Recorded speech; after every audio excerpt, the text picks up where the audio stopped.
Hey guys, যদিহে পোনপ্ৰথমবাৰৰ বাবে আমাৰ চেনেলটো চাই আছে, প্লিজ চেনেলটো ছাবস্ক্ৰাইব কৰি কাষতে থকা বেল আইকনটো প্ৰেছ কৰি অল কৰি দিবলৈ নাপাহৰিব।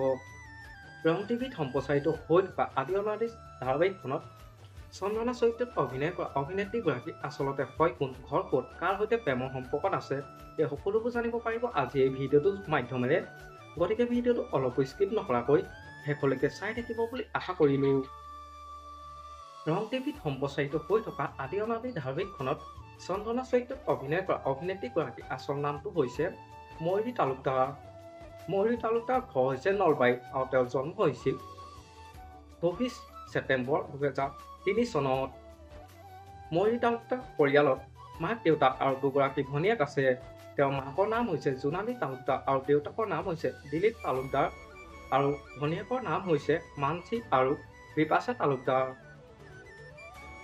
ময়ূৰী তালুকদাৰৰ শিক্ষাগত অৰ্হতা হৈছে তেওঁ স্কুল পঢ়িছিল শংকৰদেৱ শিশু নিকেতন আৰু কলেজ পঢ়িছিল MNC বালিকা মহাবিদ্যালয়ত। ময়ূৰী তালুকদাৰে অভিনয় কৰা দুখনমান ধাৰাবাহিকৰ নাম হৈছে নাহৰ আৰু আদৰ আছো আৰু বৰ্তমান ৰং টিভিত সম্প্ৰচাৰিত হৈ থকা আদি অনাদি ধাৰাবাহিকখনত চন্দনা চৰিত্ৰত অভিনয় কৰি আছে। ময়ূৰী তালুকদাৰ বৰ্তমান ৰিলেশ্যনশ্বিপত আছে। আপোনালোকে বাৰু ময়ূৰী তালুকদাৰৰ অভিনয় চাই কেনেকুৱা পায় মোক এটা কমেণ্ট কৰি জনাবচোন।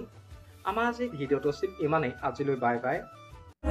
মৰম সানি দিম তোমাৰে দেহত সপোন আঁকি দিম।